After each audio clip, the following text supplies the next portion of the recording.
Magandang umaga sa ating lahat. December 12, 2024. Ito po ang salita ng ating Panginoong Diyos na pagkain ng ating kaluluwa. Kuha sa Lucas 1:39 hanggang 47. Ang pagdalaw ni Maria kay Elizabeth. Hindi nagtagal nag-ayos si Maria at dali-daling pumunta sa isang bayan sa kabundukan ng Hudiya kung saan nakatira si Zacarias. Pagdating niya sa bahay ni Zacarias, binati niya si Elizabeth.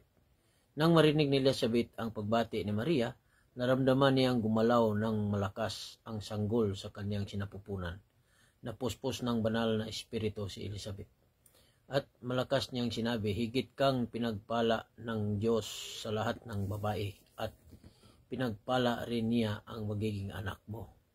Isang malaking karangalan na dalawin ako ng ina ng aking Panginoon. Nang marinig ko ang pagbati mo sa akin, gumalaw ng malakas sa tuwa ang sanggol sa sinapupunan ko. Mapalad ka dahil naniniwala kang matutupad ang sinabi sa iyo ng Panginoon. Ang awit ni Maria. At sinabi ni Maria, buong puso kong pinupuri ang Panginoon at nagagalak ang aking espiritu sa Diyos na aking tagapagligtas. Ito po ang salita ng ating Panginoong Diyos. Don't forget to like, share my post. Thank you. God bless us all.